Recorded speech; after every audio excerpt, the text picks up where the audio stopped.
Hello అండి, welcome to my channel. ఆదివారం పూట ఈ ఒక్క దీపం పెట్టండి, మీరు మంచి రిజల్ట్ అయితే చూస్తారనమాట. దీనికి కావాల్సిందైతే ఫస్ట్ ఆఫ్ ఆల్ నెయ్యి, అలానే కొంచెం చందనం పొడి అయితే కావాలన్నమాట. నేను చూపించిన విధంగా దీపారాధన అయితే చేసుకోండి. 3 ఒత్తులు వేసి వెలిగించుకోండి.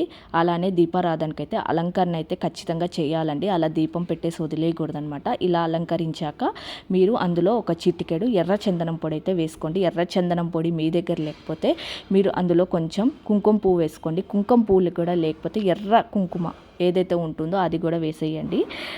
సో ఇలా చేయడం వల్ల మనకు ఫస్ట్ ఆఫ్ ఆల్ కాన్ఫిడెన్స్ అనేది అట్రాక్ట్ అవుతుంది. అలానే సన్ ఎనర్జీ కూడా యాక్టివేషన్ వస్తుందండి. సో మీ లైఫ్లో సక్సెస్ అండ్ పాజిటివిటీ అయితే వస్తుందన్నమాట ఇలా చేయడం వల్ల. ఓకేనా, మీరు కూడా ఈ దీపం ప్రతి ఆదివారం కూడా పెట్టండి. నేను ఒక్క శనివారమే నువ్వుల నూనె వాడతాను, మిగతా అన్ని రోజులు కూడా నేను ఆవ నెయ్యి అయితే వాడతానండి. మీరు కూడా అలానే ఉపయోగించుకోండి, మంచి రిజల్ట్ అయితే చూస్తారు. ఓకేనా, థ్యాంక్ యూ.